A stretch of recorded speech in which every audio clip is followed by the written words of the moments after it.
Burbank, part 10. I'm going slightly mad. Skipping some more lines. A saggy bending of the knees. That relates to the poem I wrote earlier. So the bit that I read said this could be related to a Jewish gesture. I didn't really understand what that meant. But of course I was thinking of my friend Hercules and Sweeney. But then also Her or Heru, Horus, which is the abbreviation of Hercules. To bow the knees, baraka, is a hieroglyph. And I found that in Islam, it relates to, I think, the holy power that seems to emanate from saints and the sites and relics sacred to them. So they carry baraka, and it's similar to barak, a blessing, prayer, kneel, or curse in Hebrew, such as in Genesis 1:22.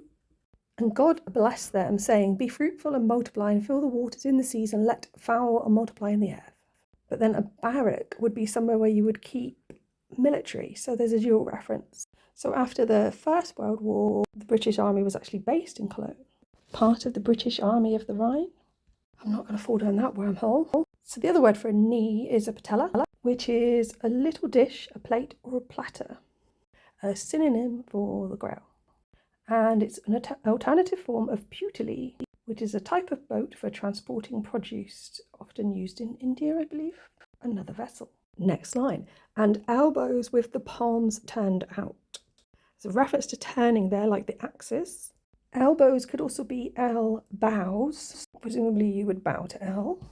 So palms is Renpet, which is to be young, I think, and it's Wept Renpet New Year. Also try and T a certain time in hieroglyphs. I think he's likely referring to Ha, who is depicted holding a pair of notched palm branches on both knees, but one slightly up, which means infinity or millions. His name also means flood. The Rhine flooded several times, but there was an 1892 treaty where they fixed all that.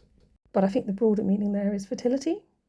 The next line is Chicago, Semite, Viennese. So for Semite, we're looking for somebody Jewish who may or may not be our Sweeney character. We're thinking about Horus and the homonym Horace. I thought maybe Horace Kallen, who corresponded with Eliot. Eliot gave a speech at Kallen's new school in New York.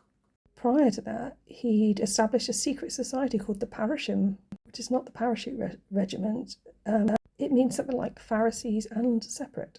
In one of Kallen's letter to Henrietta Shold in 1914, he wrote about this little theatre of Chicago, which was established in 1911 by Ellen van Valkenburg and Morris Brown, who were husband and wife. The idea of introducing European writers to the US, including Oscar Wilde and Yeats. She also created a puppet theatre. Have more.